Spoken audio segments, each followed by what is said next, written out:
And we are live. How you doing, Ivor? Doing great, Dave. Great to be here. Yeah, it's good to finally get you on for the show. And as you know, this is a series that's going to be focusing a lot on cholesterol, the science behind it, lipids, and so forth. We may veer into some other topics, but this is obviously something that I've been very excited to get you on. In particular, certainly I feel a little bit of appreciation given you're also a fellow engineer.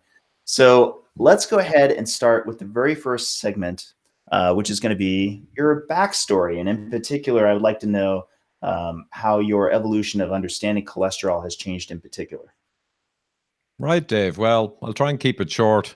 So basically, biochemical engineer originally. I'm nearly 30 years in corporate technical problem solving leadership positions, data analysis, logic, Kepner Trago, all that stuff. And in 2012, I got some poor blood tests. So I jumped back into my biochemical training, got onto PubMed, got onto ResearchGate. I had some liver markers very high, high cholesterol, high ferritin, iron loading in the blood.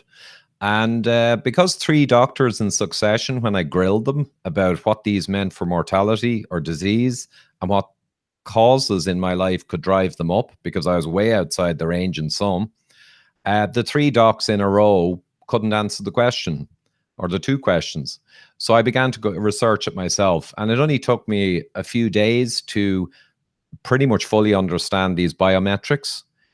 They were extremely important for morbidity and mortality in the future, which the docs didn't seem to realize, the GGT and the ferritin. And the high cholesterol, I quite quickly began to find out, is very ambiguous and misleading as a marker, unlike the GGT, the liver enzyme, which is very, very portentous. So once I started, I couldn't stop. I became obsessed. I discovered the insulin resistance syndrome, metabolic syndrome. I could not believe that the biggest disease process in the world I'd never heard of, and my docs had hardly heard of. And after I got through all the metabolic syndrome, insulin resistance, which was my problem, actually, I found out. So I went straight to a low carb diet to drop my insulin and glucose. But after I got through all of that, I began to become fixated with cholesterol, because I realized cholesterol is a thing that's clearly been misleading people for decades. It's all what the doctors seem to know, and they're missing out on the big picture, right, of hyperinsulinemia. So I began to research it, and I couldn't stop because I'm a technical obsessive. So I actually spent many months going through all the cholesterol metabolism pathways, and I decided I'm going to answer the full question of what cholesterol's place in disease really is. And I did pretty much. In 2014, I gave the Cholesterol Conundrum seminar to around 120 engineers in my corporation. And I think that one got quite well known, Cholesterol Conundrum. And since then, I've continued to research cholesterol. And to your question, what has changed since then? Well, a couple of months ago, I took the slides of Conundrum from 14 and I reran it in a conference, basically. And I realized that I didn't have to change a single word on the slides that I was using. So not a whole lot's changed, only I understand it a lot more now. But yeah, nothing's changed really. It's no secret because certainly I brought this up several times. That was one of the very first videos that I had seen after getting kind of my own scare, was seeing very high levels of cholesterol. And naturally, your being an engineer made me gravitate towards it a little bit more. But I was impressed in that I hadn't really seen any lecture that was online up to that point that really got into those details to that extent over, I think it's about 2 hours long, right? The whole cholesterol conundrum, the first part that you did. Well, yeah, and the first hour is all material, and then there's a lot of Q&A, but the Q&A was great too, because all these engineers, they asked the right questions. So it went an hour 40 total, I think. Now, there's a lot of people who would say that actually high cholesterol, and in particular, the boat that it rides on, low density lipoproteins, is what drives the inflammation. Because you mentioned some inflammation markers like ferritin, for example, and you mentioned GGT. that these things can be induced by high levels of ApoB containing lipoproteins like LDL particles. Would you agree with that? I would agree with a caveat. Certainly, if you damage the lipoproteins, oxidize them, desilate them, or many other ways you can cause trouble for these exquisite boats, as you call them, then by all means, an inflammatory response can be expected. But native, undamaged physiologic LDL particles, I would say not really. There is not good evidence for that. Because there's definitely a lot of speculation that even if we're now sort of discounting the presence of LDL cholesterol in particular, those boats, the LDL particles are, and I've heard it referred to this way, kind of like a BB gun, just constantly, slamming against your arterial wall, the endothelial cells, and so forth. Would you say that's accurate? Well, I'd say that there are many proof points against that being the case. In other words, there are logical problems with that. And just one of them is populations in the world with high particle counts, higher than Americans, with the lowest heart disease in the world. So I'd say the particle number and its place in driving disease is extremely dependent on many, many other important things. So if you have the milieu of heart disease and atherosclerosis, you have none of the major root causes present, and you have a healthy vasculature and endothelium, or the inner lining cells of your arteries, and the glycocalyx, another layer, which is damaged by many things in your environment. So if you have everything healthy, no inflammatory conditions, then I think the native LDL particles are physiologic. And basically, if you have a higher number or a lower number, it won't really have any major impact. However, if you have underlying problems, and there are many, many problems driving atherosclerosis, then the particle number being higher will be somewhat an accelerator of your issues. And that's why lowering the number may help with people who are diseased, who have issues. Gotcha. So from here, I'm going to go into my new segment, which I call the Devil's Advocate. And I've got a few questions for you. So pretend for a moment that I'm trying to break you down a little bit tighter. I want to start with this first question.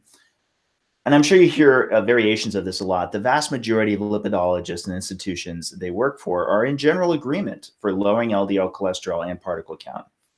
These are top people in the field with several decades of experience and thus highly credentialed expertise. Now, Ivor, given this consensus, shouldn't engineers, journalists, and non-experts concede this very crucial point? Yeah, well, one could, but one would be wrong to do so.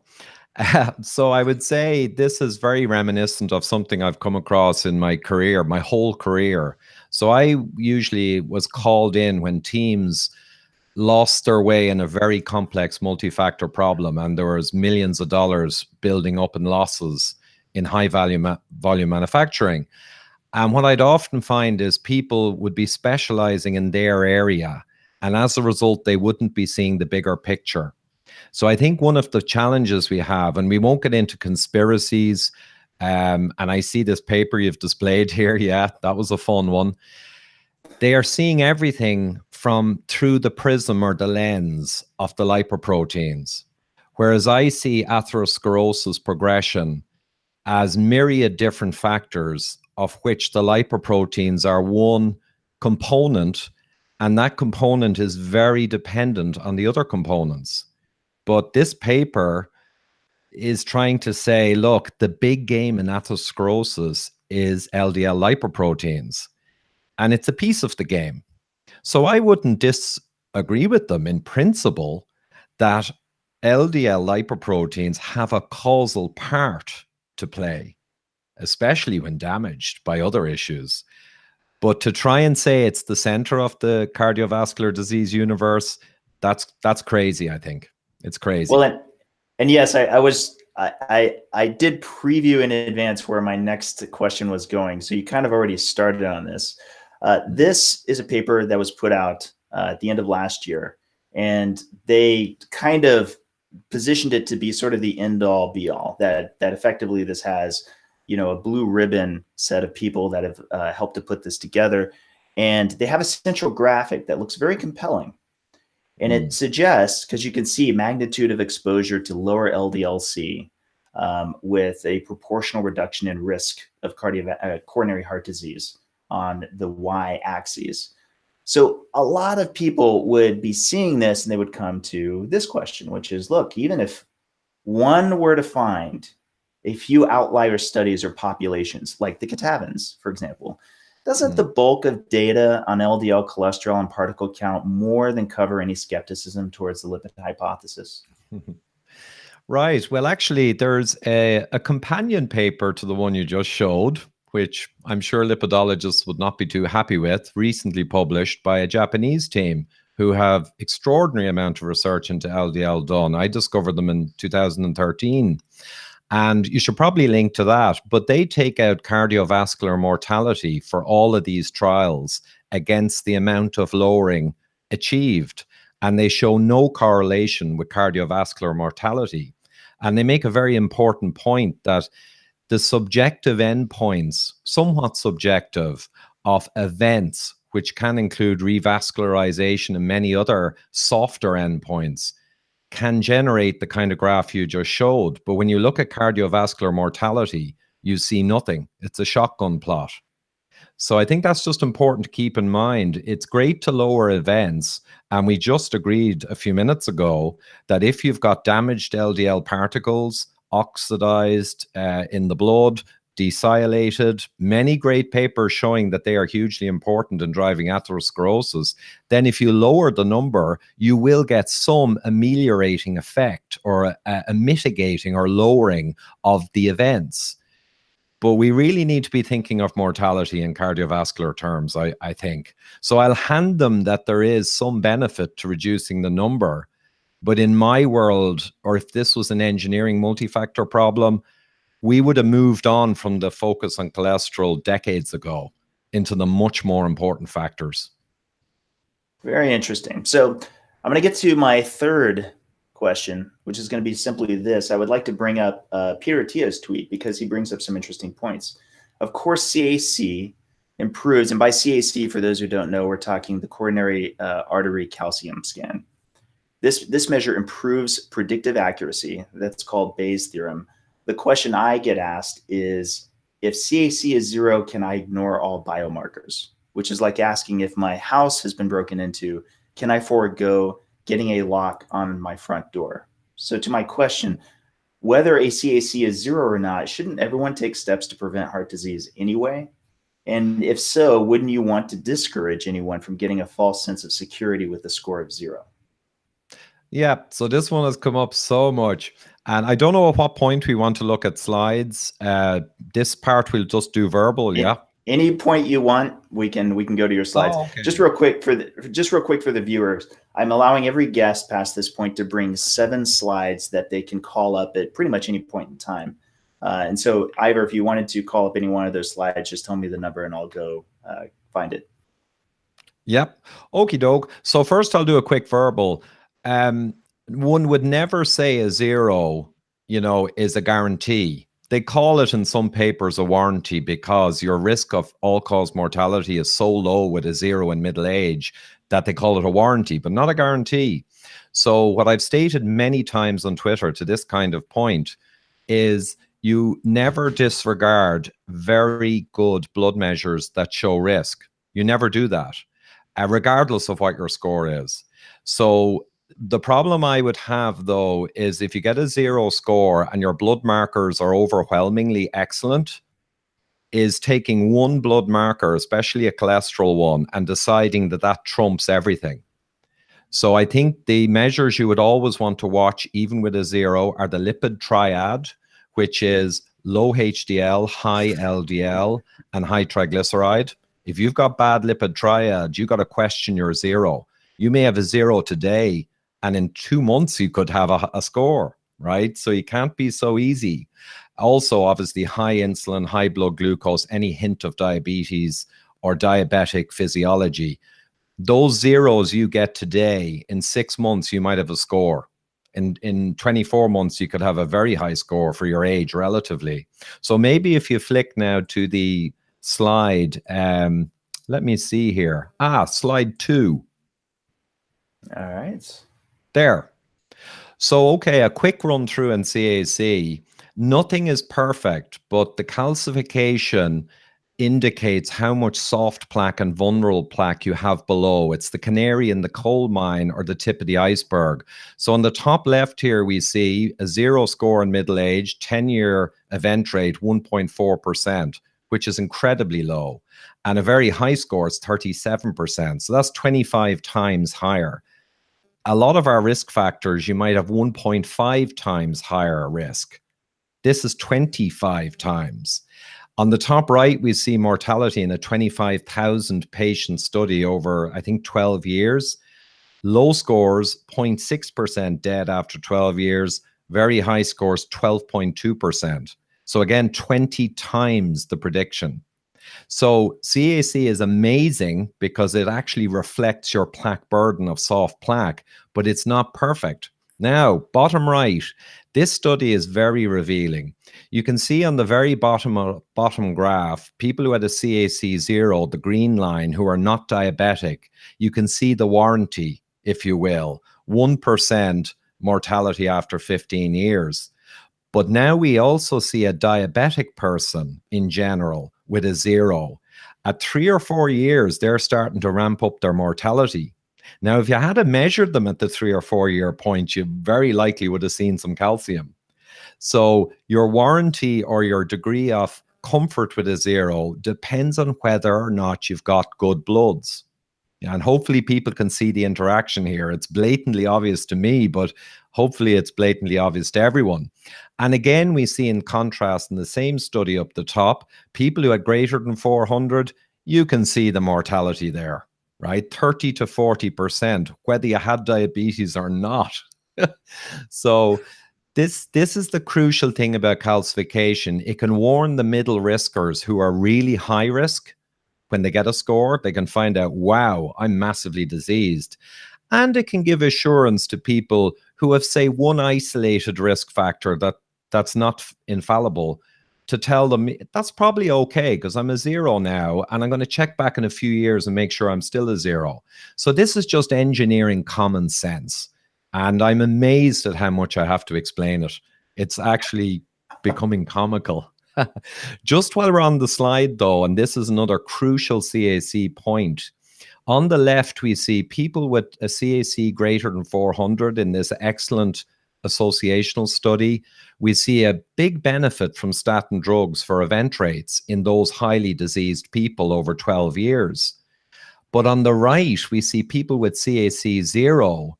No benefits were seen over 12 years, whether you had the drugs or not.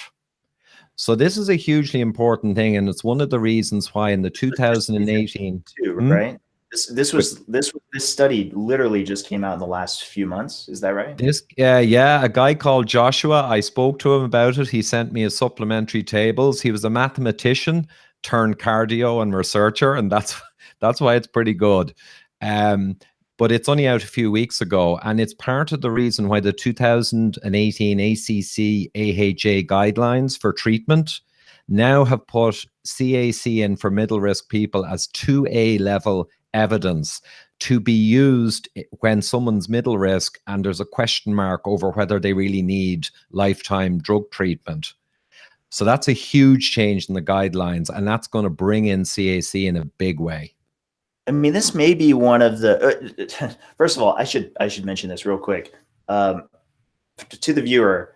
I have not revealed my questions, my devil's advocate questions, to Ivor in advance, and he didn't reveal his slides in advance. I did know, of course, you knew about CAC, which is why I had a question for that. So if this seems a little convenient, just so you know, I didn't actually see what these slides were in advance. But I will say this being the third time I think I've seen this graph. This graph, the people with CAC of 0 at start having no benefit from having statins through that period of time, that may be one of the most compelling graphs I've ever seen in this subject. Like it's actually quite stunning to me. Yeah, I couldn't believe it when I saw it. And I've always acknowledged that statins have anti-inflammatory plaque stabilization benefits, and they also lower particles, which if you've got a physiological issue and damaged particles, it's going to help, right? So I was fine with seeing the statin benefit in the highly diseased people, but I was shocked by the zero. Now it is associational, but the team under Joshua did a load of mathematical modeling, and I think it was very fair to try and account for any other potential differences between the people who took statin and did not in the low risk zero scorers.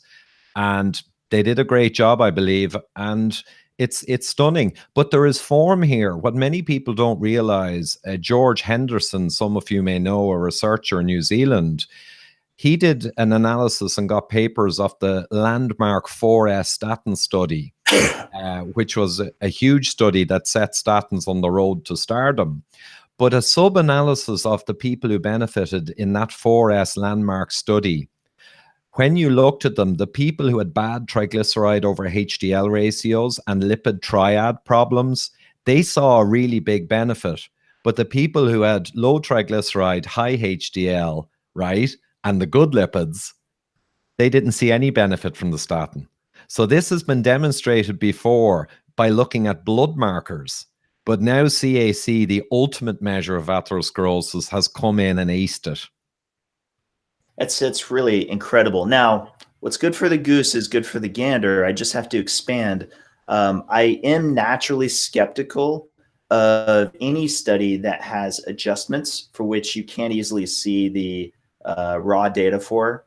And I realize that that's like a big push because most studies don't. A lot of times they have opaque adjustments. So I hope that if I were to dig into this paper, I'd be able to see, you know, what it would be sans the mathematical modeling you're talking about. But that's, I just had to add that in because usually when I see a graph like this, it does look too good to be true. Yes. Well, Joshua, now I must say I was impressed. I messaged him back and forward. He sent me the appendix, which has a lot of what you're asking for, and they usually don't. He has sensitivity analysis done across all the variables they adjusted and that they had measured, and basically at least illustrate their modeling exactly how they did it and provide data around the sensitivity. And usually you don't get any of that. Like you say, usually they do the modeling and you don't know. No, I'll send you on both the supplement tables and analysis and the original paper, and you can have a look. Yes, no, that's very heartening. That's very good to hear. Let's go ahead and move it on to the next segment, which is, of course, the we're going to get some discussion from the people. This is going to be for submitted questions. So we, as you know, we like to have everybody use the hashtag cholesterol science, and then we both collect comments both on Twitter from cholesterol science. So feel free to submit it that way, or via comments to the post where we actually make announcements for this. So I'm going to go ahead and move on to the first few questions that have been generously provided by Siobhan, who, by the way, is producing this for us. Daniel asks, what tweaks would you make to keto, low carb, high fat diet for someone with familial hypercholesterolemia? Right. Okay. Well, that one is pretty straightforward in a sense. So we have in our book, Eat Rich, Live Long, myself and Dr. Gerber have a whole section on ApoE4 and on familial hypercholesterolemia.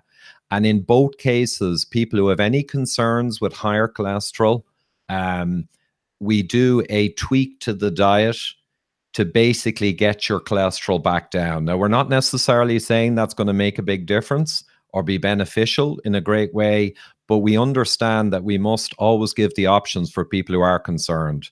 Largely speaking, from memory, it's simply taking out some of the animal fat protein and replacing it more with like avocado and maybe oils. If you're on very low carb keto, you can go to a moderate low carb, maybe 80 or 90 grams or 100 grams carb rather than 20. So go to slightly less low carb hardcore, and a few other changes that basically we tend to see from the data we have, and you're certainly an expert in this, will bring the cholesterol into a more pleasing profile. Now, I personally, as an individual, or Dr. Gerber, is not worried about lowering our high LDL particle counts through that method because of the research we've done. But in fairness to the ordinary person who asked the question, you got to give them the option to make them feel better about their panel. Absolutely. Well, and I can't emphasize this enough. This is what we practice at Cholesterol Code. While Siobhan, myself, and Craig all were comfortable with very high levels of LDL cholesterol by conventional standards. However, we have really good metabolic profiles, relatively speaking. We want to cater to anybody who wants, whatever their comfort level is. We want to offer that research up. And you're basically saying the same thing. If you're more comfortable with the lower level, you may in fact be right. We have to acknowledge the uncertainty where it stands. And even for as much as we may be bolstered from the data that we have, it's worth emphasizing that this is still ongoing. And that's important because many people should be able to find what it is their level for which they'd appreciate it. Everyone's on their own health journey, in a sense. Yeah, for sure, Dave. And this is actually a great spot to drop in a caveat to low carb, high fat, a potential one. So the top 10% of CAC scores have 40% of the heart attacks. So it's kind of Pareto principle. Wow. But the people who are most diseased, who we now see can benefit from drugs, the people with very little disease don't. The people with most disease, there's some evidence to show, particularly ApoE4 people, that's a genotype. You can find out if you're E4 from 23andMe for around $100. But people like that, who are 17% of the population, if they have disease and high disease or a high CAC score or any other manifestation of a problem, there is some data to suggest they may have a sensitivity, especially if they have become somewhat diabetic by eating sugar, refined carb, and seed oils over the decades. If they are now diabetic and have heart disease problems, they may have a sensitivity to excessive animal fat and protein. And they may be the people who can benefit and get even their insulin and small dense LDL and other pretty genuine markers of risk, can get those reduced by going to the more mild diet rather than sticking with the hardcore. And the way I look at this is, I used to resist saying this because I didn't like to give any ammunition to the anti-meat kind of people instinctively. However, this is the exception that proves the rule. I believe that any ancestral humans who have eaten ancestral foods all their life and develop no disease, they won't have sensitivity. I think this phenomenon is people who have developed a metabolism issue through eating the real crap now may be sensitive to excessive animal fat protein and may have an excessive reaction to it. And I do want to get Dr. Stephen Gundry on my new podcast in the next month or two, because I'd love to actually discuss this whole corner case. Yes. Well, and that's a good segue into the next piece, but I'll mention, we actually have a lot of overlap in what you just said, but again, it comes back to an engineering principle, which is, hey, is the machine broken? Is there a miscalibration that's persistent, as in something got persistently broken that takes a while to either recover or may never recover? That's something you want to figure out first before you can start even talking about what it's supposed to do in the first place. Okay, so moving on, Marcus asks, what's your opinion on low carb, high fat, keto, and saturated fat for ApoE4? Also, what's your own ApoE4 genotype, Ivor? Right. Well, okay. It looks like we jumped ahead there to ApoE4. So I kind of answered that one. If you're a healthy ApoE4, like I am, so I'm ApoE4, my wife is ApoE4, and our fifth child, a son, who we suspected was a double E4, homozygous. It just means he's got both E4s and both DNA strands. They have 10 times the risk of heart disease in the future, 20 times the risk of Alzheimer's. Now, we reckon he'll be okay because we know about it and we know how to eat. But the answer is, if you're E4 and you have any metabolic disease or poor markers or any manifestation of a tendency to heart disease or a high CAC score, any of that stuff, you probably want to take on board what I said a few minutes ago. You may find if you back off from the hardcore keto and the hardcore animal fats and protein, you may find that your insulins, your postprandial glucose, your small dense LDL, and other genuine markers of inflammation. I'm not so worried about the LDLP, but a milieu of those markers may go to a better place. And people who have high disease are the very people who need to be much more careful than the rest of us. So I think caution there is no harm. All right, great. Let's move on to Bridget. She wants to know, how soon after receiving a CAC of more than 0 should you go ahead and retest? Right. Okay. We'll take a nominal middle-aged person. If you get a very low score, I always say a rule of thumb is 7 or 8 years later, maybe, because it's very unlikely at a 0 score of middle age and good blood markers that that's going to shift in the next few years. And even if it does, it might only be a little. If you get a moderate score, I think 3 or 4 years, maybe. And if you get a very high score, your baseline, and that's like secondary prevention, because if you have a very high score, it's essentially like you had a heart attack already, but you just didn't. So those people should take all the actions they need to stop the score progressing. That's crucial. If you stop it progressing, your risk goes back to a low score. And then a year and a half or 2 years later, check back in, check the vector and see, okay, I was 800. Am I now 2 years later 875, which would be fine, wouldn't be too bad at all, or 820, super. Or am I actually 1,050 and I've gone up by more than 15% per year? And I've done all these things, but it doesn't look like they're working. So I think a very high score, you want to check back relatively soon and make sure that your actions are working and you're stopping progression. Gotcha. That's good. Okay. So I'm going to be very careful in how I state this next one. It is a technical one, but it should be right up your alley. Nicholas asks, is there any strong mechanistic evidence that real-world changes in human serum LDL can alter the rate of active or passive movement across the arterial glycocalyx and endothelium without pre-existing damage to the area? Okay. I would say I have some evidence from some papers from a recent talk, and you might go to slide 5 now, actually. All right. Okay, I'll continue anyway.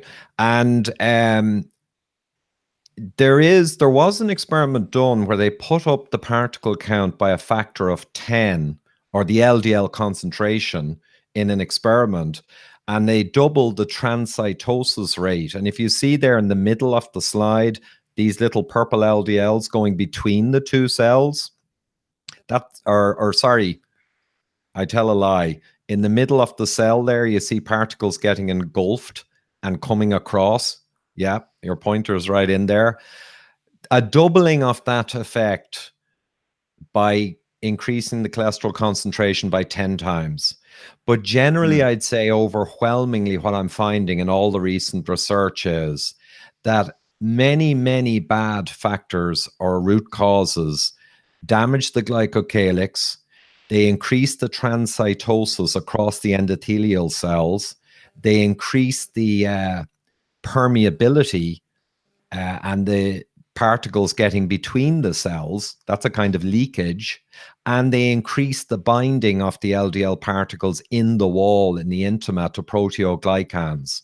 So we have a ton of evidence that the big game appears to be the damage to the glycocalyx endothelial cells and accelerating binding of LDL down in the proteoglycans, part 3 of that diagram. And a crucial part 4 is HDL efflux capability. So HDL naturally is designed to take out any buildup of cholesterol from the wall. But if you overload it, or crucially, if you damage your HDL functionality, you're going to cause yourself a big problem. So 4 layers and then layer 0 up the top.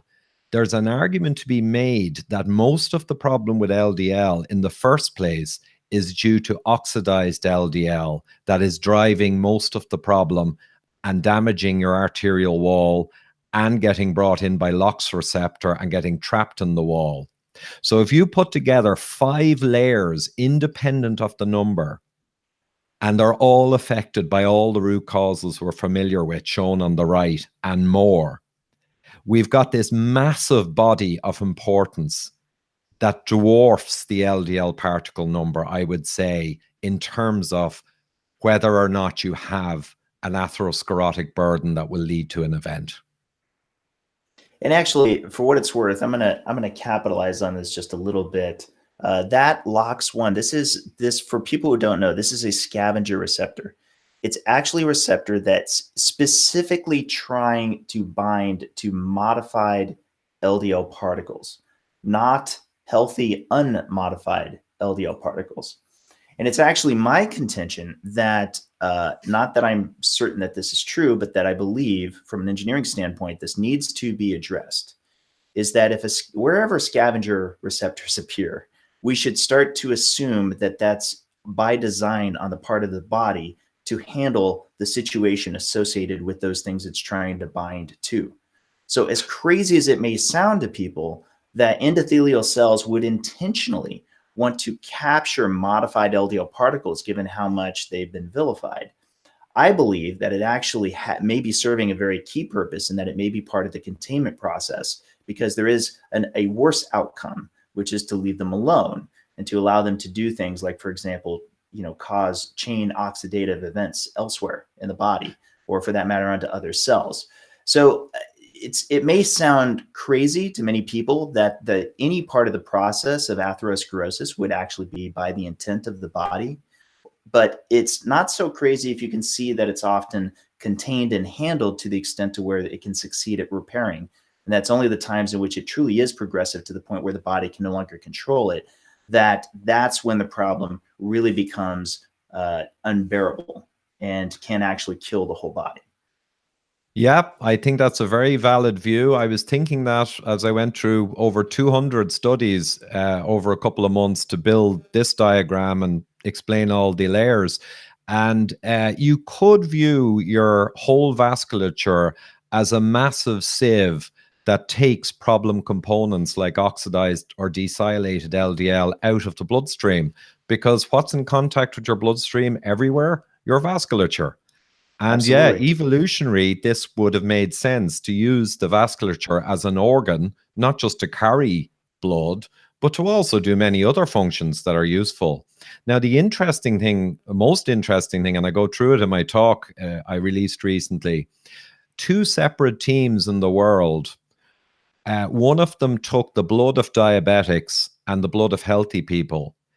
And they showed that while the blood of healthy people overwhelmingly had non-oxidized LDL, the blood of people who had issues had an extra 2 types of LDL. So they had type 1, 2, and 3 in the controls and the diabetics, which was non-oxidized. And then they had type 4 and 5, which was very mildly and moderately oxidized. And that was only in the people with the health issues. And they took type 1, 2, and 3, and they exposed it to endothelial cells in a laboratory environment, and there was no cell death triggered.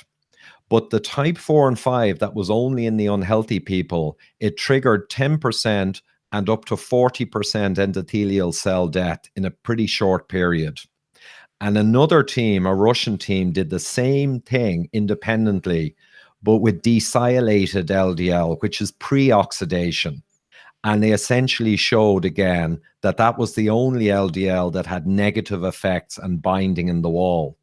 So I think the science is emerging. These are only in the last few years, these studies.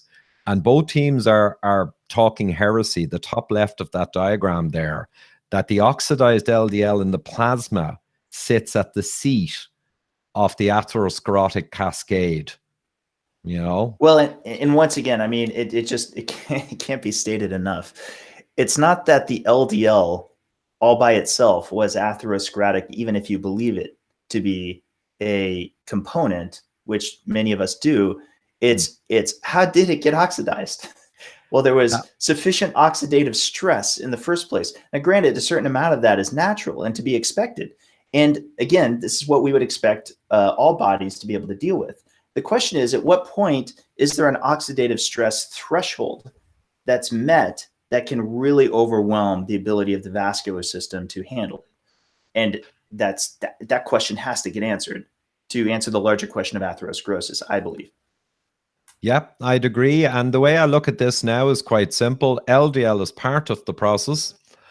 If you have a problem and you have the number of particles, you will impact the process in a positive way, right?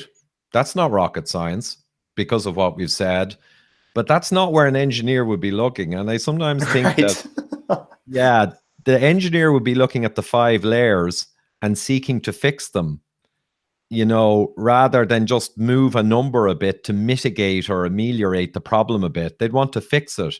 If you take the 5 layers working well in one individual with an LDLP of 2,500, and you got another guy that's got an inflammatory issue, undiagnosed, subclinical, or many other potential issues, and it's got a 2,500, and these layers are impacted.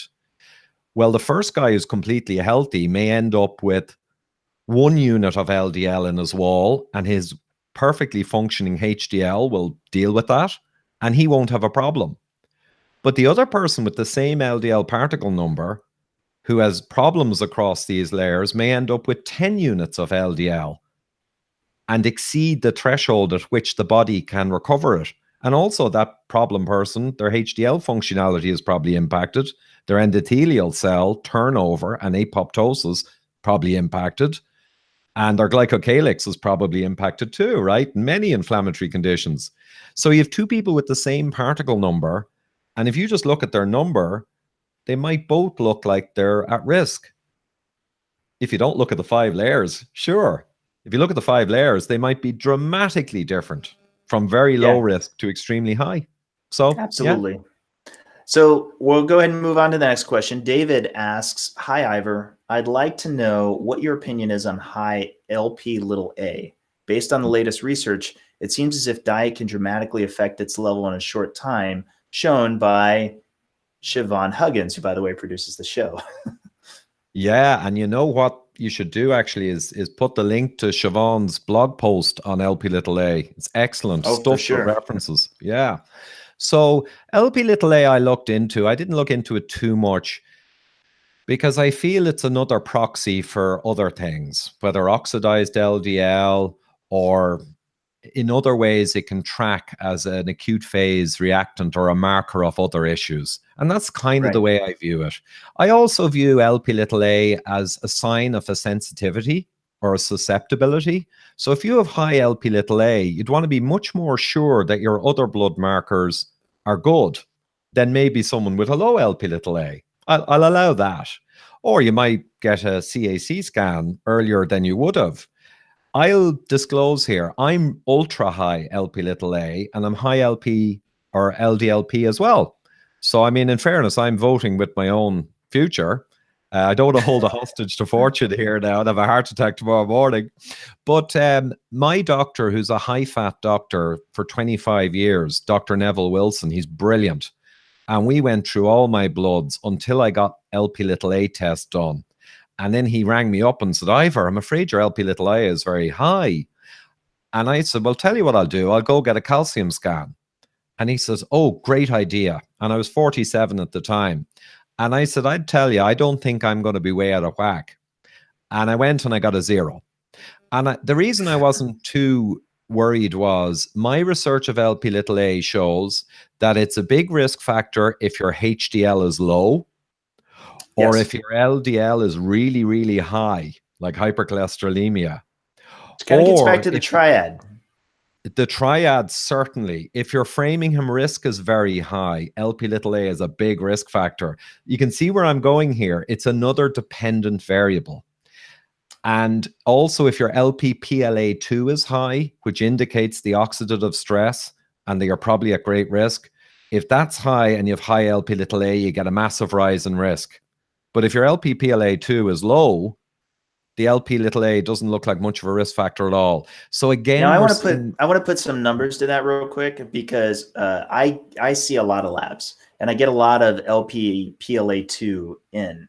And both mine and really a large number of people that I know will have it in the low 200s.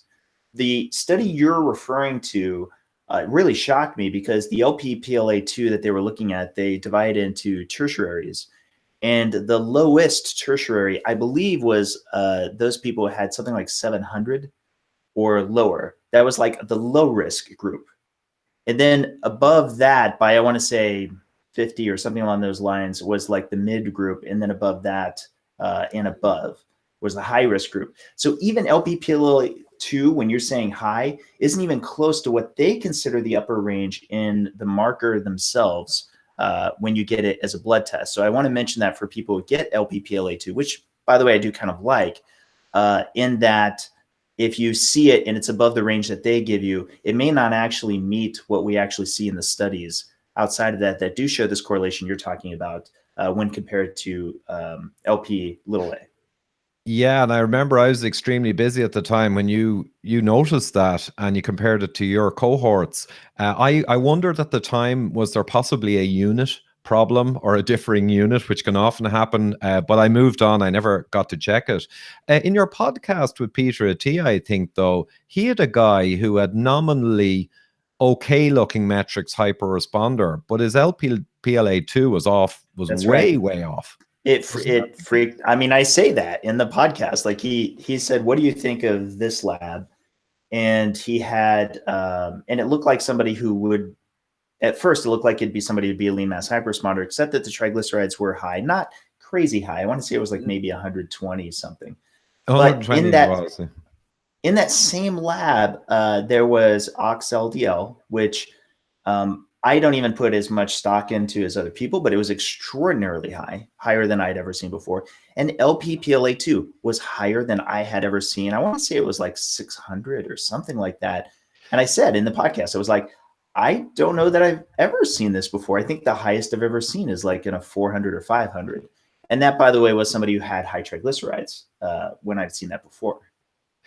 Yeah, and you know that there will be people, if you're focusing, I guess as Peter does now, he's going to get a ton of high cholesterol people coming to him because he specializes in that.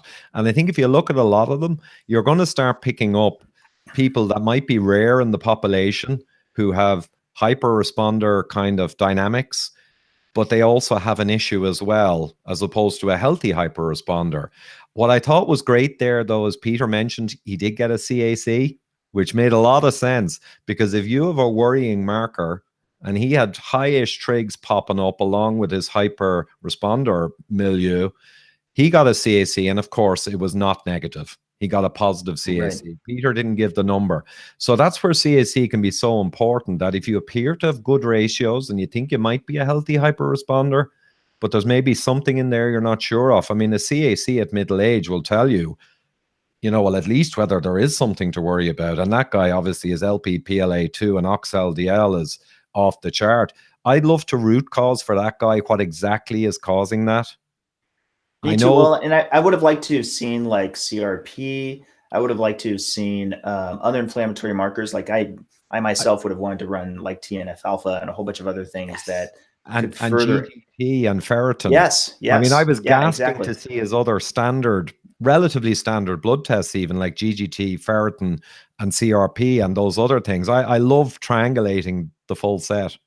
Well, and I really have to give this to Peter Attia. He loves to run the gambit of tests, and that's good. I mean, again, I think it's an engineer thing. We'd love to find as many possible tests as we can hit you with, because they can help tell the complete story. Even if they don't tell anything remarkable, that in itself is a data point. Anyway, so we should probably move to the next question. This is the catch. Ivor and I could probably talk for many, many hours just BSing from one question to the next. So anyway, you're okay. So this is from Dr. Joel Kahn. He said, I wanted to ask why Ivor called Ansel Keys misinformed. By the way, real quick, there's a few of these questions that I'm reading where we kind of modified it a little bit to make it a little more either readable or friendlier. So this is one where we kind of made it a little bit more modified, but this is basically the gist of what Dr. Kahn was asking. Well, you didn't have to modify that. Me and Joel get on great. We have great time on Twitter. We have him on in 2 days, by the way. Oh, super. Yeah. Well, we better get through some more cholesterol stuff for him to, I suppose, he want to refute it or attempt to. So on that question, yeah, Ansel Keys, when I discovered this stuff back in 2012, quite frankly, as an engineer, I was shocked. And I was shocked that they would look at inter-country comparisons, because as an engineer, you know, you can't do that because there's so many other factors different between countries. You have to do it within a country, in a population, at the very least, if you're going to do associational, and have everything randomized within one culture, one country. But I could not believe that Ansel got so much sway doing 7 countries that he picked. Now, you can say it's not badness, but he knew roughly from his 6 country studies which countries would be good ones, right? That would bear out a relationship. So I'd suggest to Joel to read Michael I. Gurr's paper from 1991. And Michael I. Gurr wrote the preeminent book on lipid biochemistry. He's a British gentleman, professor. And he wrote a paper in 1991, 51 pages, where he just looks at all of this and he's aghast. And he shows the data from all the fat and heart disease studies, Honolulu and all over the world. And he shows there's no relationship. And it was after that paper, the woman's health was done. And basically, he was shocked that people could take a simplistic notion that evolutionary fat foods were the big driver. And he did a 50-page paper going through all the evidence and how lipids work. And that was 1991. And I got that paper in my first couple of weeks when I began to realize what a scam has been perpetrated. The other thing is the Pure study. Ansel Keys had, 12,000 men, 7 countries, and didn't have any women. And they had old hand-drawn methods of doing analysis. I'm not sure we even have all of those anymore, the records. Pure did 18 countries, 130 or 140,000 men and women, right, with the best modern statistical analysis. And Pure directly overturns 7 countries. Myriad data overturns 7 countries. It doesn't matter whether Ansel believed his own BS, but 7 countries has been utterly debunked by modern science. You know, mechanistic, actually, everything. Somebody pointed this out in a presentation. Apparently, you can actually set up this query right now with, I want to say it's the World Health Organization's database. So you can basically run your own version of Ansel Keys' 7-country study, but using like every country that's in that database. And when they did it, it apparently had just been ran like weeks before they had done that presentation, and it showed the reverse correlation. It actually showed that, you know, those countries that are having more fat as a population. And again, good for the goose is good for the gander. You and I would agree that doesn't get everybody off the hook, because of course there's cultural differences from one country to the next. It's really kind of a very broad place to start. You would want to get a tighter connection if you're going to be epidemiological, to at least have very comparable populations to look at, right?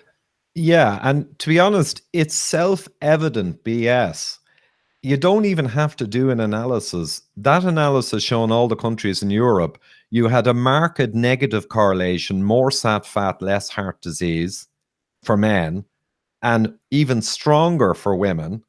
The French have 3 times less heart disease than America, and they eat twice the saturated fat. They're around 15%. And within France, the area of near Lyon, they're even higher on saturated fat. And they have an even lower heart disease relative to the rest of France. I mean, it's so comprehensively debunked in logic and principle. It's amazing. Have a lot of smoking there too. That's the other thing that kills me. Like when I've gone to France, I've seen it for myself. There's still a lot of smoking there. You would think that would be an edge against them, that they would be a little more likely to be dying of heart disease relative to that as well. Well, they call it the French paradox, which is just a farce. A paradox is when your hypothesis is BS and you don't want to admit it. You bring in paradoxes. Can I use an example? Because this would never fly for engineering. If I were selling you a cell phone and I said, yeah, it's got 99% coverage, and then you took it home and then you were in a neighborhood for which there was no coverage at all, And then you came back and you said, what are you talking about? You said it was 99% coverage. You showed me a map and I'm like even in that map, right? And I said, oh, your neighborhood's in the coverage paradox. So we don't, we don't cover that. That wouldn't fly. That I would get fired. The company would get, there's just no way. Anyway, I'm sorry. We should probably move on to the next question. Eric wanted to know your thoughts on taking statins while on a ketogenic diet. I think statins are for people with demonstrated disease, secondary prevention, or very strong blood markers like lipid triad, or like we said, maybe, serious blood markers, and a triangulation of serious blood markers that are bad, not just a single count out of whack. And also for CAC, which is a heart attack equivalent, right? So diseased people benefit. Now, if someone is diseased, and this question has come up, but they fix their disease root causes with a keto or low carb diet and magnesium, potassium, and all the other key root causes, they fix them. And then their blood markers get good again.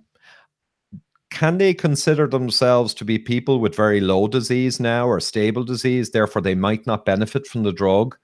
Well, you can't really, because it's like you said earlier about the counts. We can't prove this yet. We can only make judgment calls. So I think I just stay safe, default. If you have existing disease, previous heart attack, high CAC score, or very worrying metrics triangulated, then it would appear that the drugs can help. It's your choice whether you take them or not. If you want to choose that your keto diet has fixed your markers and stopped your calcification progression, say after 2 years, you've gone from 900 to 900, and you say, well, hell, my risk has plummeted now, it's a choice not to take them. But I'm not in the business of telling people whether to take drugs or not, to be quite honest. Okay. Stacia asks, I hope I said that right, how would a person on a whole foods plant-based diet with high cholesterol lower their cholesterol without medication? In the case of a person leading a healthy lifestyle, is a high cholesterol reading still a risk factor as it would be for someone who is not leading a healthy lifestyle?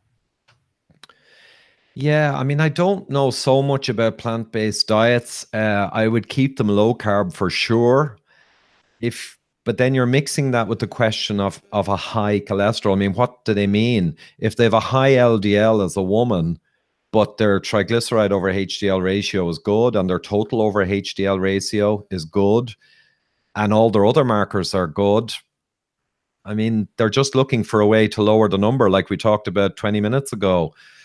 But myself and Dr. Gerber's advice is based on reducing maybe animal products and going to more plant-based and healthy fats like avocado and olive oil. But this person's already on a plant-based.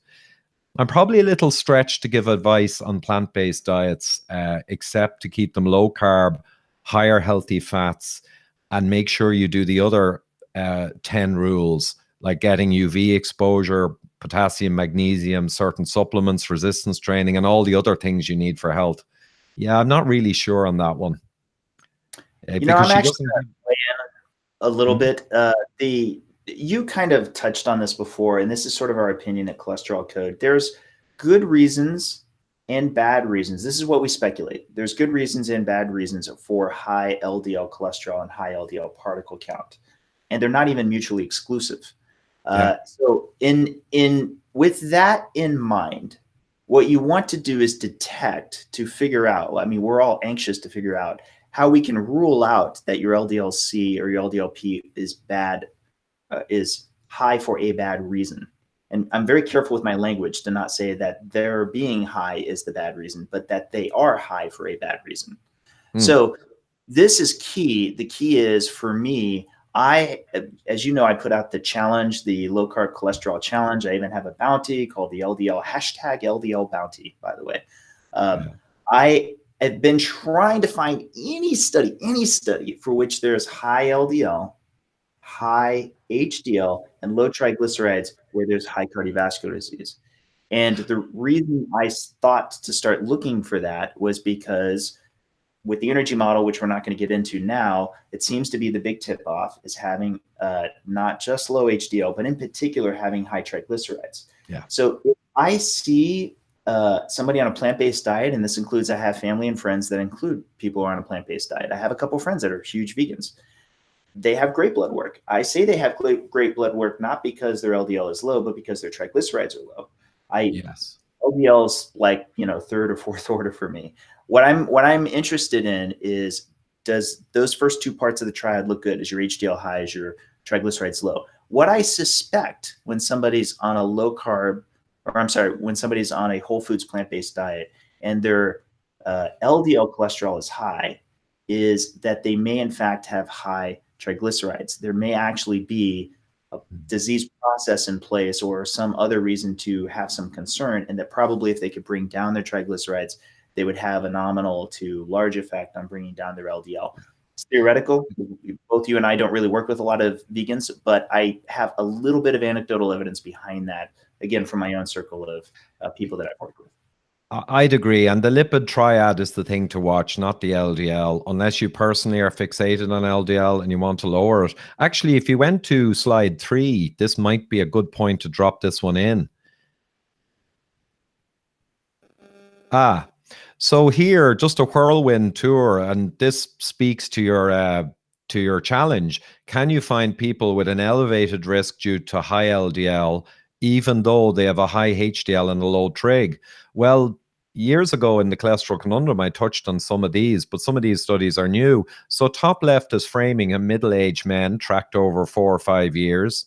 And you can see if your HDL is high there, your LDL can be 100, 160, or even 220 or more going across the x-axis. Like that's right up to hypercholesterolemia LDL. But if the HDL is 65 to 85, there's no real increase in risk with the higher LDL. Whereas if the HDL is low, even if you have a lower LDL, doesn't matter. The orange lines, if your HDL is low, you've globally got a high risk, even more so when your LDL is high. So this speaks to your challenge, but even more, if you drop down, I know this is one of your favorite studies, bottom left. This is 8 years tracking 104,000 men and women. This is a good prospective study. The LDL being low or really high, I think the white bar here, second white bar, is LDL an average of 4.3, or sorry, for American units, 180 maybe milligrams. And there's almost no difference in heart disease. But the trig over HDL, there's a massive difference. And if we go to the bottom right, we have a Chinese study. And if you have low LDL or high LDL in this 8-year tracking of these people, there was no difference in hazard. And the high LDL here again was up around 180 milligrams average when it says high in red there. That's hypercholesterolemia, practically. But there's no difference. And all of the risk went with the total over the HDL ratio. Now, if you go to the next slide, not everyone knows this, but I think one thing I keep bringing up, and I brought it up back in 2013, none of the world's risk algorithms use LDL, and I went through 5 of them last night. They all use the total and HDL ratio. And I put in a 50-year-old male here with a total cholesterol of 300, HDL of 80, and that person nominally would be up at obligatory statin 190 LDL level, right? Even though the calculators won't take LDL because they don't care about it.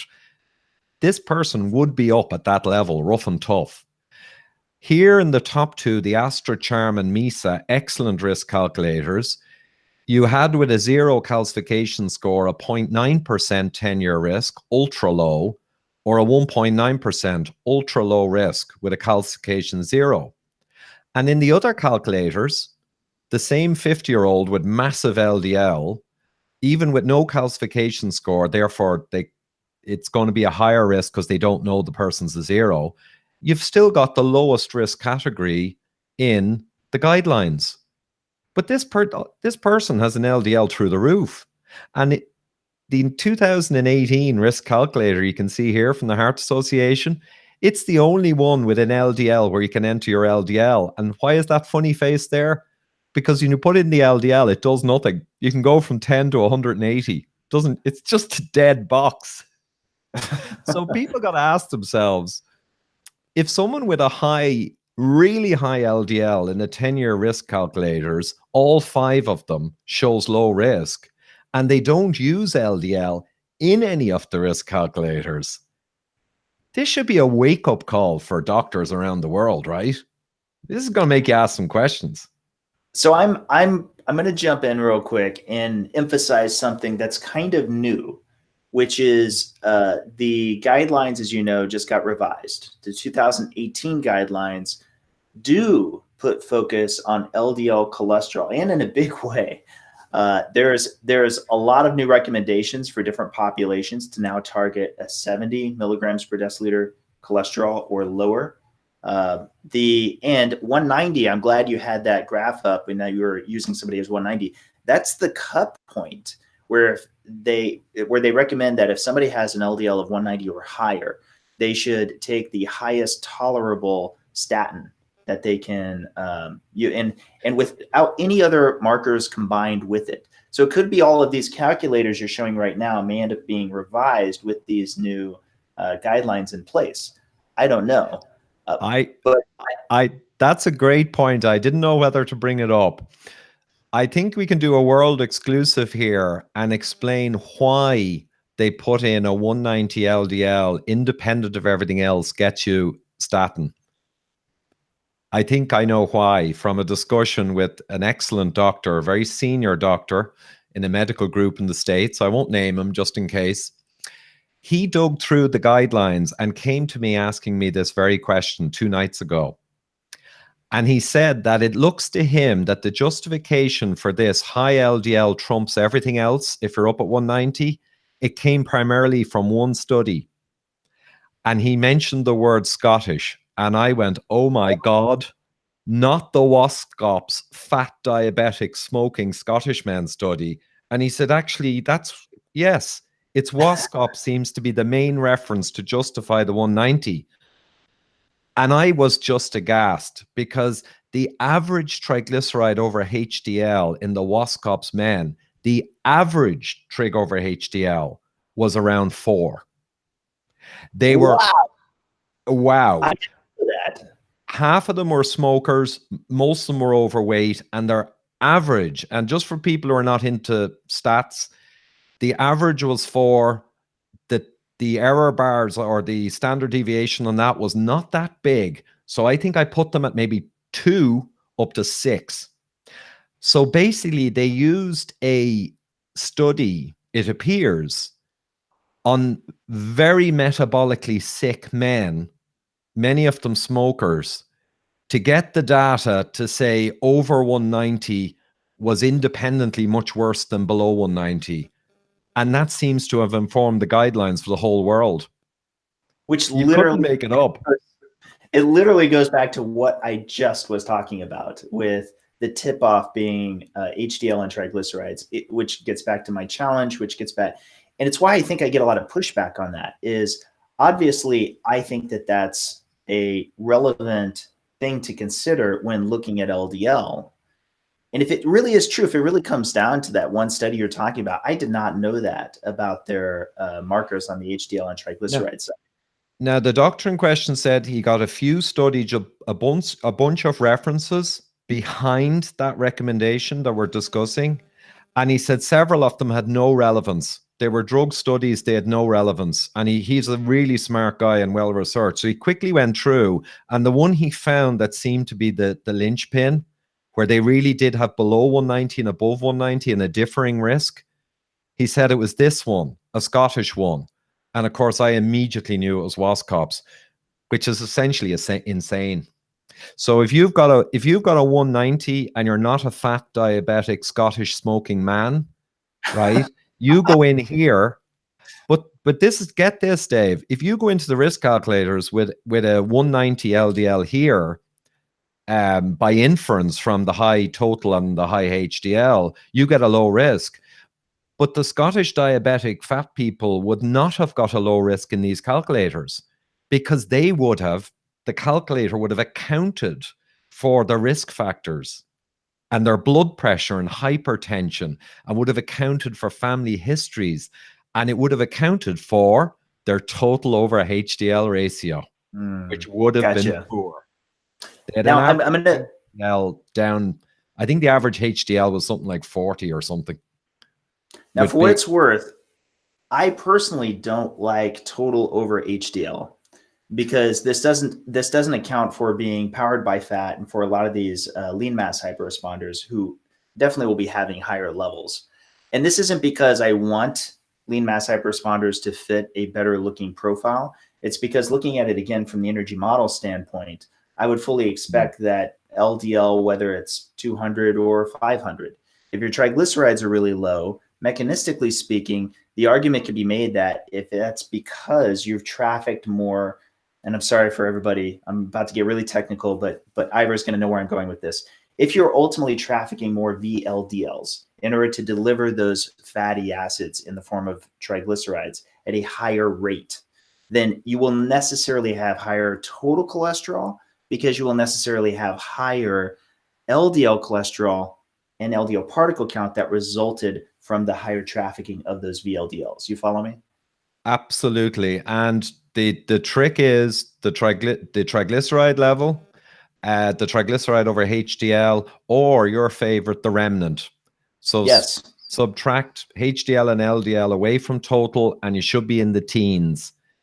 And if Yes. you are in the teens, And this is what I brought up on the podcast with Peter was I want to look at risk factors associated, for example, with LDLP and not ApoB, because while it's a little bit nuanced, ApoB is actually a marker for both remnants and for LDLP for the particle counts. So you could have a very high remnant score, but yet a very low LDLP score, and you're not safe. You don't want to have a high remnant score because that suggests that there's metabolic problems in place. So yeah. we should probably move on to the next question. Okay. So assuming saturated fat increases LDLP concentration, and assuming LDLP concentration is causal to atherosclerotic cardiovascular disease, can it be concluded that all other variables are held constant? It is possible that other effects influence the net outcome of atherosclerotic cardiovascular disease. Yeah, I'd say absolutely. So we talked through this earlier on.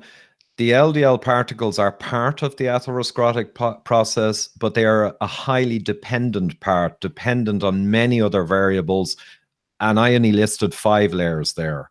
So I think the person is asking, I would say if saturated fat makes your LDL particle go up, you've got to look and make sure that your vasculature is in good health and all your other markers are good, because the LDLP alone, I mean, you can imagine, Dave, in engineering, if there's 20 factors and processes that lead to a high failure rate of your product, and you're making 10 million a month, and you know the slightest mistake and you lose a fortune.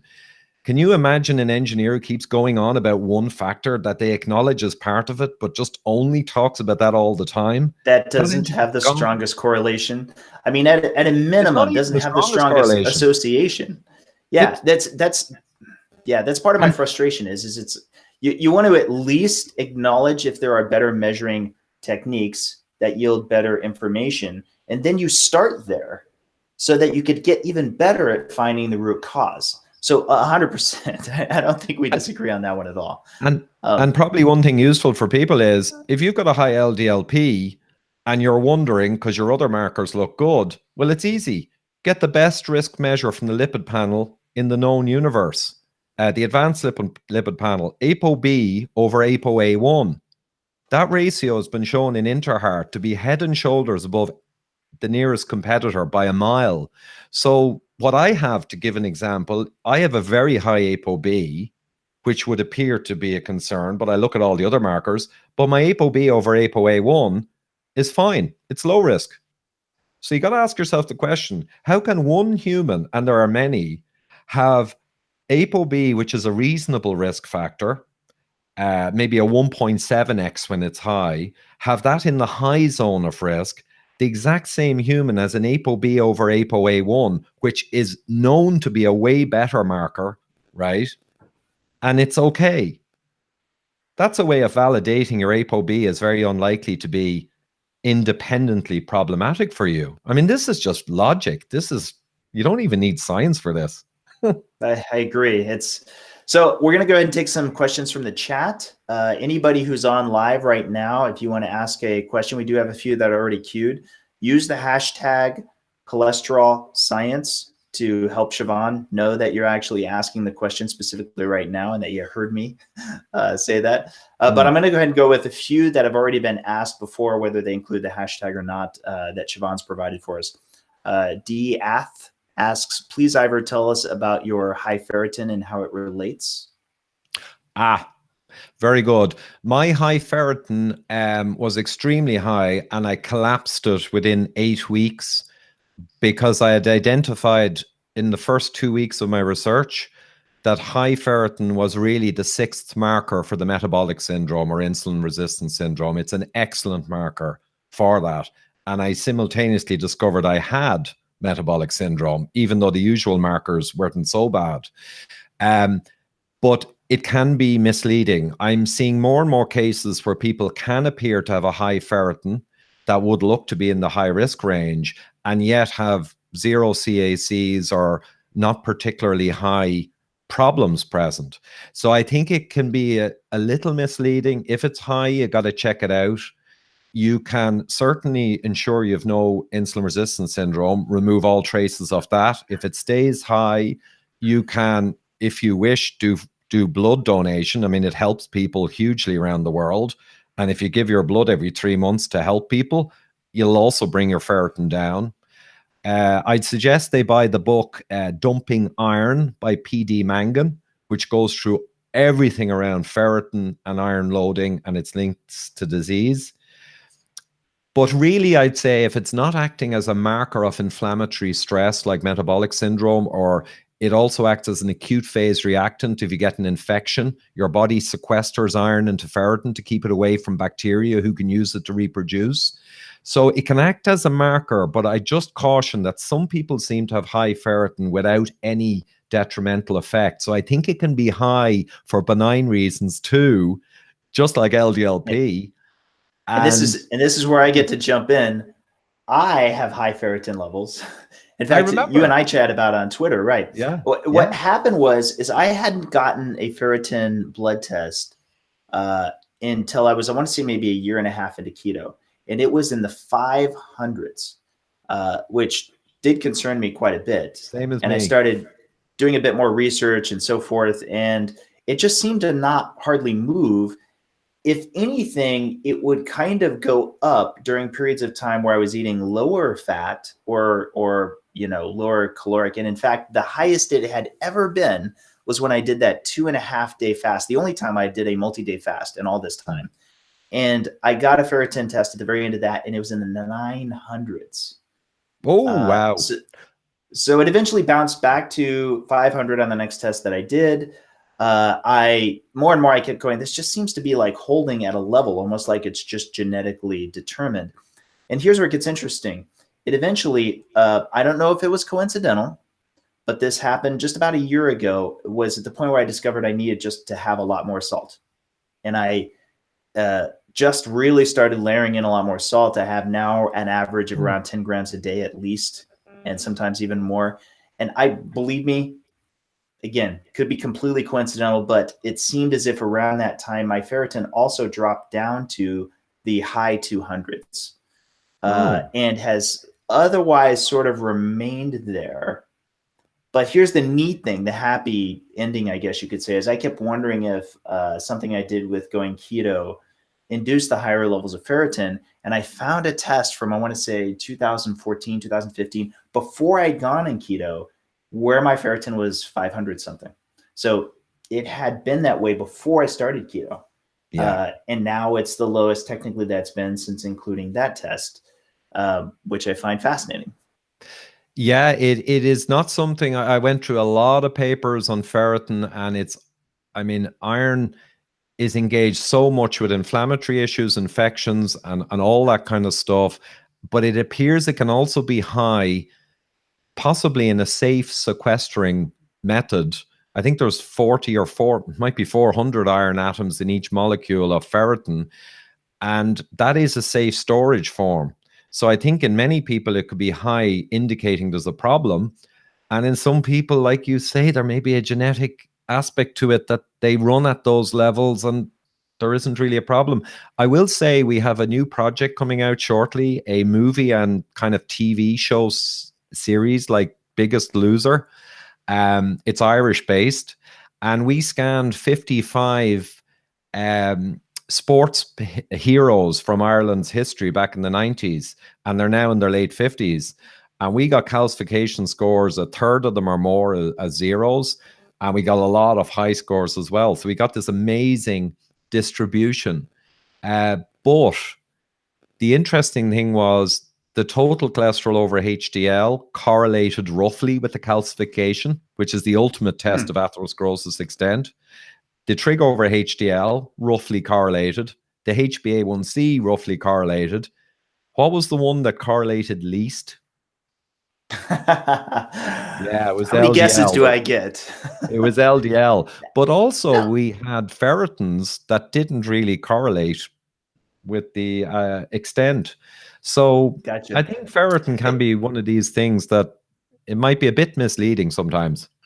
Can I just emphasize, by the way, real quick, you just mentioned a whole bunch of things that associate back again with HDL. You know that currently there's sort of an active push to de-emphasize HDL or to even not measure it at all. And I don't know that I could be more vocal on my disagreement with that, as I feel like it's an extremely crucial metric. I am right there with you, and as angry, if not more angry. And the reason is it's doing a huge injustice to the actual science of lipidology to denigrate it in the way that I keep hearing. It's true that HDL in Mendelian randomization experiments, etc., is not particularly causal, but that just means it's not. It's more an indicator, your HDLC measure, of whether or not you have a problem with its functionality or a problem of another type. So we know that low HDL is a massive flag for having metabolic syndrome and, of course, atherosclerosis in your future. But because they did drug trials to try and raise it, and I think very naively, tried to just shove it up, and they didn't work. They all hate it now. But I do feature in my recent talk a little bit of time in HDL. And one of the best studies I've seen, 2015, they got the HDL of a whole range of people in a database. And these people were tracked over many, many years. So they had their heart attack rates as well. And they got their HDL and they did the most amazing thing. They got each person's HDL put in with cultured macrophage full of cholesterol. And they actually gave an index for the HDL's efflux capability for each person's HDL. They measured their HDL efflux capability. And what they saw was that when they did the analysis, there was a 70% lower chance of a future heart attack by being high in efflux capability, right? So having a high HDL means 30% lower chance because your HDL in the measure doesn't really measure its efflux capacity. But when you truly measure the health of your HDL, you saw a 70% reduction in future heart attacks in a prospective study and a 90% reduction in future strokes for having a high HDL efflux capacity. So HDL is so, and maybe if you just went to slide 5 for a moment, HDL is a pivotal part of this whole atherosclerosis problem. Yeah, we see down on the bottom left, it's not just a kind of a thing that might help. It is designed to take a burden of cholesterol from macrophage or foam cells back out. And if you don't overwhelm it and you don't damage your HDL functionality, it'll do it. But if you damage your HDL or any of these layers, and there's the same kind of root causes generally damage them, yeah, the HDL capability will be damaged. But long story short, I agree with you. HDL is hugely important, and it annoys me how there's so much negative opinion against it. Yeah, well, and again, I'm also just frustrated at what the origination of the negative new push of negative opinion is, which is the CETP inhibitors, which you were talking about. So if you chemically modify the lipid system in order to induce these marker changes, that the net result you're looking for not coming from this particular trial is therefore something for which you could throw out all of the prior data from the last several decades. Also seems a little bit counter to what the original position that they would have with LDL is, in which case they would say the same thing. They would say, against the body of evidence, how can you come to this conclusion? At a bare minimum, I'm still hard pressed, Ivor, to understand why it is that there wouldn't be a push towards getting at least the basic lipid markers, the three most used together still to determine these risk factors, if in fact there really are these different levels based on the triad. And I can't say enough on how much I've come to respect not only HDL cholesterol as a marker, but just how much it is as a kind of subspecies in your body, because you've talked just about the efflux capability. There's really many different things HDL does. And there's a great paper Siobhan pointed me to that talks about all of these jobs and all of these ways it's involved that we're only just barely scratching the surface to. Well, in many ways, it's kind of like, go ahead. Oh, no, go ahead. In many ways, in many ways, it's kind of like the ultimate versatile emergency worker in your body. Like as lipoproteins go, it may have the greatest versatility that we could have even imagined. Yeah. And yeah, our most important role in multi-million-dollar engineering projects, I've been leading aspects of ones that had a revenue of maybe $800 million coming in for one particular product. But the integrator is the most important role, the engineering integration lead. And they pull together all of the different experts in their different fields, and they integrate the program technically. Hugely important role. And I think back in 2013, I referred to HDL repeatedly as the master manager or the integrator, because like you say, it does so many things. And if it's impacted, you're going to have a problem. Just for amusement, if you go back one slide to 4, I find it so rich and quite frankly comical that the people who are really pro LDL and often anti-HDL don't seem to realize that the whole world's risk calculators use HDL and they don't use LDL. I mean, you couldn't make it up. I didn't make those calculators. That's actually true. That's funny. Okay, we're gonna do kind of a lightning round. Let's go ahead and see if we can fit in a few more of these questions. But feel free to go a little bit faster because I want to be respectful of your time. So for lean mass, this is Flock 3R asks, for lean mass hyperresponders on high fat, low carb keto, if there is temporary systemic inflammation from non-dietary causes, is it better to temporarily reduce cholesterol ApoB to avoid potential atherosclerosis? Atherogenesis, sorry. That could be, that's a mechanistic, theoretically, a point. I mean, infections or high insulin or insulin resistance or oxidative stress from other kind of things that might happen you, if you have a lot more particles there when that's going on, you could theoretically say maybe that could be an issue. I think that's a personal choice. If you want to start jerking your particle count around because you've got something else going on. But it does bring me to an interesting thought. Massive risk factors for atherosclerosis are things like lupus, and inflammatory conditions are huge risk factors for atherosclerosis. So you could extend that and say, well, maybe if you have a major inflammatory issue, you might be a person who should play safe and try and keep the number down. Not because LDL particles are bad per se, but because you might want to reduce the number that are exposed to damage. So I haven't thought about it much, but it's a reasonable theoretical ploy. But yeah, I mean, possibly.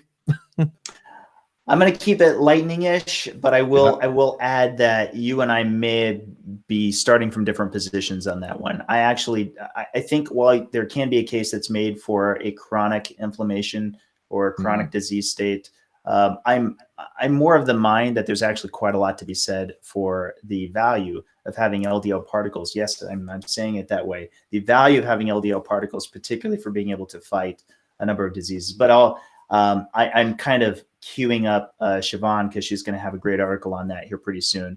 Just one of the many components. I know you've already read some on that, but I'll be the first to agree with you when you put the data together. I've heard you say it before. Yeah, I'm almost trying to be devil's advocate here and not be too anti-LDL. So I'm trying to be balanced as possible. It's good. No, always be as balanced as possible. Okay, so next one we've got Michael asks, Ivor, can anything be done to improve particle size number? Particle size number. I have pattern B cholesterol. I've been on keto for over a year. Yeah, well, pattern B is dominating with smaller particles. The data showing that confers risk, unfortunately, is from a population that's riddled with metabolic syndrome people. And therefore, a lot of the risk data from all the studies is people who had metabolic syndrome, and that's why they had smaller patterns. There's the possibility that you may not have metabolic syndrome, you may not have an issue, and the smaller particle size distribution is not necessarily a problem. But that's only theoretically, like we said.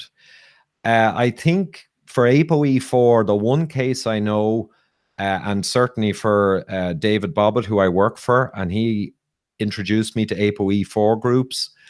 And there does seem to be this thing that people with ApoE4 who have existing metabolic derangement from prior life may have a sensitivity to animal fat and protein, and it can push up his small dense LDL. It can even push up his insulin. It can even push up his lipo-IR measure from the Advanced Lipoprotein Panel, which is a really good measure, guys. Lipo-IR index uses the lipoproteins to guess your IR. So I just say that backing off in the animal fat protein, if you already have metabolic damage, might be a way to lower that. I'm not 100% sure what it means, though, when you lower it. I'll just add real quick that I used to be a lot more on board with that on the pattern A versus pattern B. I've gotten a lot more skeptical given the energy model, because I think it's possible that pattern B could also be the result of a higher per particle depletion of triglycerides, which therefore would impact size. So I have seen some very highly athletic lean mass hyperresponders who, especially following very extensive activities like, say, an ultramarathon, will have a higher number of pattern B, that I personally wonder if it's on a per particle higher depletion level, for which there would be this modular level of increase in the total population, relatively speaking, because of more depletion of the triglycerides. But again, I would agree. Same thing, theoretical. Yeah, and your original work, I remember thinking, yeah, the hepatic lipase, is there more going on there? You're draining those particles harder because your metabolism. But I guess you've just re-emphasized again, a healthy high-fat athlete, super healthy, may not have any worry with that. But then an ApoE4 person who has a high CAC score, no way wants to take that chance with a damaged metabolism. And that's where most heart attacks are occurring. So it depends on who you are. Yeah. Sure. So Michael wants to know if he should be concerned by isolated low HDL, triglycerides under 100, insulin under 5, CRP under 1. So all of those are excellent. HDL used to be lower, as in under 30 milligrams per deciliter, obviously. Now up from keto, but still low 40. And Siobhan is throwing in a note on Michael. I got actual numbers in a small LDL is 20% of the total LDLP. Oh, so I'm sorry. That was actually on the prior question. So on the small LDL is 20% of total LDLP. I would assume then he'd be pattern A. Yeah, I thought there was a higher proportion of small to get to be called B globally, but I can't quite recall. Okay, so this is an important distinction. A lot of people think if they have a large number of small LDL-P. So you get like an NMR, a nuclear magnetic resonance test, and you see that the number for small LDL is very high, let's say 500, 600, something along those lines. However, your LDL-P is, we'll say 3,000, which would also be considered very high by the reference ranges. That small LDL-P is still 20% of the total. You still technically are pattern A. Yeah. Because even though the total LDL-P is higher, the proportion that is small is actually 25%, 30%, or something along those lines. That still actually makes you pattern A. So I think that's worth kind of a quick clarification. So sorry, going back to the question that Michael was asking. So should he be concerned about a low HDL, even if these other markers like trigs, insulin, and CRP are more ideal? Yeah, that one is unclear in the sense that the studies, low HDL in the studies you get generally means metabolic syndrome, and they've got all the problems of insulin resistance syndrome and hyperinsulinemia. It's been hard for me to try and tease that one out and have people in a study with data, because I can only quote based on data. Get people with slightly lower HDL, just below 40, but everything else is right, and see what their outcomes were. I can't get the data. I would suspect that being around 40 is not the negative indicator that it would be for an average American on a SAD diet with a HDL at 39. I'm not sure you can emphatically answer it, though. It's a tricky one, that if the LDL is also low relatively and his ratios are good, that's another way to judge it. If his trig over HDL is still pretty good, you know, if you triangulate with all the markers like he kind of is doing there a little, look at your ApoB over ApoA1. He could find out that his ApoB over ApoA1, because there's multiple copies of A1 lipoprotein on each HDL, he could find out the master measure, ApoB over ApoA1, is actually quite good, even though his HDL is a little low. So that could be an idea. Get your ApoB over ApoA1, make sure it's around 0.5 or 0.6 or even 0.4 would be fantastic. And then you could maybe forget more about the HDL-C value. That's an interesting point. I don't know that we've gotten a lot of people at Cholesterol Code who've done ApoA1s who also had low HDL. So it'd be fascinating to look at. Now, for what it's worth, at Cholesterol Code, we tend to be of the opinion that you can have low HDL, even if you're on a low carb, high fat diet, and all your other markers look good, and it be genetically influenced. Now, we don't start there because it could also be low for bad reasons. Yes. And we want to rule that out first. But you do want to be mindful of the fact that if you're doing a number of different things, like, for example, you're having more saturated fat, which typically brings HDL up, and it just sort of barely budges. We also see this with people who do the Feldman protocol. They may do the Feldman protocol, and then same thing, they see that it moves, and proportionally speaking, it moves higher than they'd ever seen before, but it's still like, you know, bumping up into like the high 40s at the most. To us, that seems like it is more of a genetic set point. But again, we don't like to start there. It's an unfortunate reality. And again, you being a fellow engineer, you can appreciate this. It's an unfortunate reality that a lot of times medicine, when they can't answer something, they just go, it's probably genetic, you know, so we'll go ahead and send you on your way. And we don't like to do that. Yeah, it's a cop-out often. But I think in this case, given the people are moving into uncharted territory almost, we're seeing new subpopulations, new types of people, new questions. The orthodoxy is trapped in the old simplistic paradigms of high is bad on LDL. Another reason you're not seeing many ApoA or ApoA1s measured, and it's not encouraged, ApoA1, and the ratio ApoB over ApoA1 is not encouraged. It seems that everything that takes away from the LDL centricity is gently worked against, just naturally throughout the whole system. So HDL is not popular because you don't have a drug, it's not a treatment target, so we don't like it. ApoA1 and the ratio B over A1 is amazing. But what if you've got a high ApoB and we can give you treatment and it's simple? But then you tell me you got a good ApoB over ApoA1, which is twice as good as a risk marker. Hey, how come I'm good on the important risk marker and not good on the lesser important one? So what am I? And they don't have a clue. So they don't like these HDL related questions. They mess everything up. and yet behind you, you're still displaying that slide showing that the world's risk calculators all use HDL and not LDL. Yeah, no Yeah. doubt. If I can hit you up with one last question, this is from Helmet. It's kind of a good final question. Keto critics say keto is unhealthy long-term, yet provide no reasons. Is this because there are no good reasons, or if anyone knows a reason, please let us know? I don't know any valid reason from the current data. I mean, the best that anyone has come up, it makes no sense. Ketosis is part of our evolutionary history.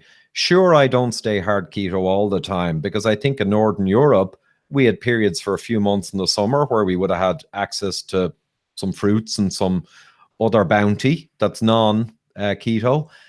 But I think the only evidence put forward is studies on epileptic children. And there's one or two studies showing that they don't look so great after 10 or 15 years. But that's complete BS data because those kids have an issue. They have comorbidities. They have drugs they're taking in parallel.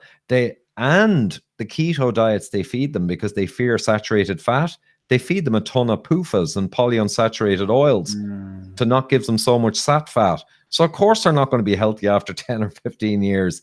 So I just think that's confounded so badly. And I don't think there's any data against keto, maybe with the caveat I mentioned about maybe ApoE4 and stuff, but there's no data and there's no evolutionary, mechanistic, or actual observational or trial data to indicate there's a problem. But some people I would just add, except this one, except for cholesterol. So if you're of the opinion that increase in cholesterol is deleterious, then you could say this is where keto could be bad, is if it results in an increase in your LDL or total cholesterol, or for that matter, LDL particle count, then that might be a case in which somebody would be in worse shape. But of course, you and I would point to, but then there's all these other cardiovascular risk markers that might be improving with keto. But that's the only one that I can think of for which there's a discussion on something of a very high value, such as mortality. I agree. So the LDL goes up to say 190. Well, then outside of the person with unusually low HDL or corner cases, what I would say to the orthodoxy, I would actually take them and I would rub their nose in their own risk calculators until they got it. I'd say I put in a guy with 300 total, 80 HDL, all the other criteria. By definition, he has a 180 or 190 LDL, even though you won't put it in the calculator because it's so useless. It's in there. They're low risk. Yeah, amazing. Well, I wanted to thank you for, of course, being on. Ivor, how can people find you? Oh, just Google my name, Ivor Cummins, and the YouTube, Twitter, Facebook, and blog will just pop up on the first page. So it's easier than giving lots of different things. I love that. I'm going to do that in the future. I think I'm going to steal that from you. It's easier. Can we do one last thing as a parting present for Joel? Absolutely. Oh, sure. If you go to slide 1, just for fun, TMAO I know is being talked a lot about. I went and researched it briefly around a year or two ago because I heard it coming up, and I judged that it wasn't worth my time. I'm too busy to waste time with stuff like this. But I spent 20 minutes yesterday checking it out again because it's topical. And on the top left, you'll see I quickly found that kidney disease people have very high TMAO. But when you transplant kidneys into them, their TMAO rockets back down to the level of healthy control people. In other words, I don't have time to get into it. I think TMAO is a marker, among other things, for chronic kidney disease or low glomerular filtration rate. And kidney problems, along with diabetes, are the greatest reason for atherosclerosis and calcification in the world. And here we see that these types of problems higher your TMAO, and they're going to gift it a great correlation. So that's just crazy for a start. And they're correlated with all the inflammatory markers too that are due to kidney disease or hyperinsulinemia, blah, blah, blah. And the one on the right, you see, L-carnitine, there's a trial published just 2 weeks ago. They took women 6 months on massive doses of L-carnitine and got their blood TMAO for 6 months 10 times normal. They got zero change in any marker. Now, Joel can say, oh, that's only 6 months. No, no, no, no, no. If I got you to eat burgers and drink, soft drinks for 6 months, you'd see your markers change. I mean, if you started smoking for 6 months, you would see markers flying all over the place. In fairness, 10 times the TMAO concentration in these women inflicted on them, and there is zero effect on any of the markers you see on the screen or the lipids. Nil. So I would say TMAO is yet another correlation proxy for bad things. Interesting. Now, of course, as is per the rule, if you mention anybody in this show, I give them, full leverage to be able to rebut back. But that goes likewise. If he says anything back to you, you're welcome to rebut that as well. That definitely left us on an interesting note. It'll be kind of its own little segue in case Joel happens to be watching right now. Well, just one last thing. Joel should leave it to the end as well, because I think the cholesterol and the fat and is vastly more important than this TMAO. So ideally, don't burn the first 10 minutes of your podcast talking about TMAO, because it's just wasting your time. Oh, I think Joel will have quite a lot to say on cholesterol. I have no doubt about that. Oh, yeah. Looking forward to it. I'm just going to wrap up with our credits. I want to thank Siobhan Huggins, who, by the way, is right now in the chat for producing the show. I'm your host, Dave Feldman. And, of course, I wanted to thank the patrons. This is everybody who's a video patron. I really appreciate everybody who's been able to be part of this. Hope you guys are all going to have a fantastic week. And thanks once again for being on, Ivor. Thank you, Dave. And thanks, Siobhan. Till next time. Till next time.